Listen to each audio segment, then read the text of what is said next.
I have great memories of my childhood.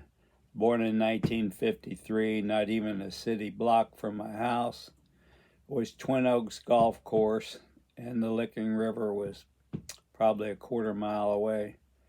Down the street, there were nice baseball fields, and we played in them. And usually I played with the older boys, and they didn't want me to play one time because I was a little skidding runt. But my mom said, well, if they're not going to let you they ain't going to play.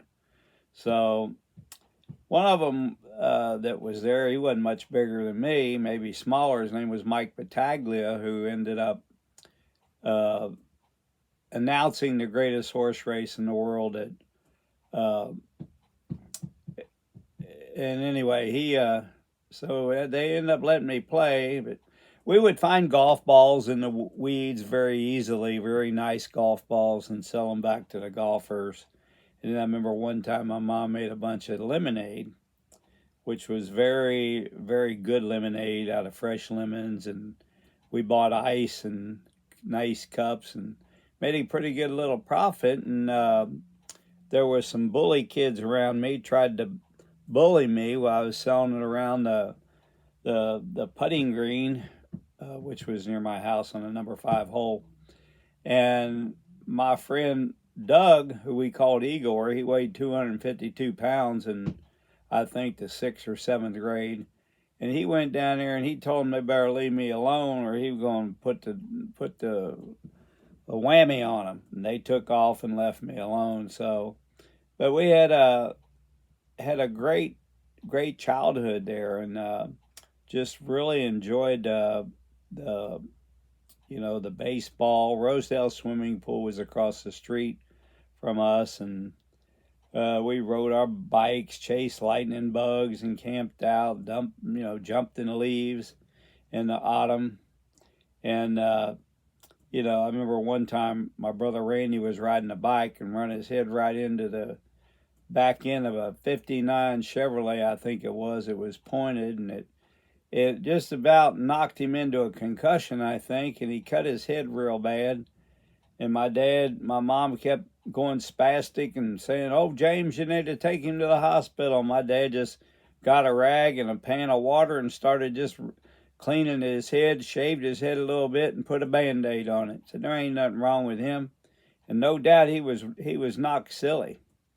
But Randy was a funny kid. He went to the pool one time, and somehow he was always an entrepreneur, and always made money as a child. Mowing grass and stuff. And he went over and he'd always buy good food at the concession stand at the swimming pool. And he came back one time with an empty thing of fries.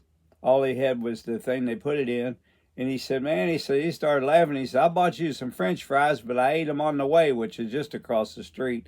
And I never forgot that and never let him live that down until the day he died even. But there was a great thing and that happened to me as a child. And you wonder how you go haywire when I got about 16. But we had the Latonia Bakery there that had fresh donuts and rolls and stuff. And then there was a German guy that came down our street in Rosedale, on the street I lived on, and he had what they call a Woody uh, panel truck that had trays in it for fresh donuts. And he would get so irritated, them kids, they don't know what they're doing, but I always knew what I was doing because I didn't want to get hollered at. And I get me some of those caramel donuts, and they were fresh. So his name was Chris. I remember that. And I remember we never had a lot of money, but we never knew we were on the poor side of town because we always figured the people on the riverbank we called them river rats, which wasn't too nice of a thing. Uh, but my dad ended up giving them a land contract on a house, which was a bonus to them because they couldn't afford a house. Uh, he was really benevolent to them. And anyway, we didn't know we were poor, so I turned about 16, and uh, that's when I started getting into the things that back then the big hippie movement was on, and drugs and women and stuff.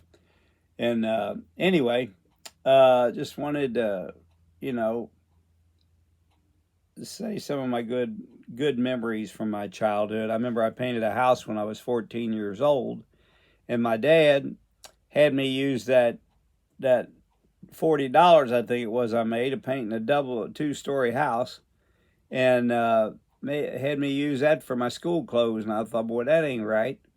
But my dad was a tough hombre. You know, he'd been in the Navy 10 years and he never backed down for anybody, but he was real humble, very sweet man. He had the patience of Job with me. So anyway, I remember one time I crashed on my bicycle and tore my knee up real bad, and I come home, and you're looking for sympathy as a kid, and I found out recently that you don't ever look for you don't look for sympathy because you're not going to get it. And he said, my dad said, well, he said, you know what? That knee will grow back, but those pants won't, because it cost him he had to work hard for his money, and he was referring to the pants. He said that hole will never grow back. So anyway, just wanted to say a few things about my childhood on the positive side, which was a glorious childhood.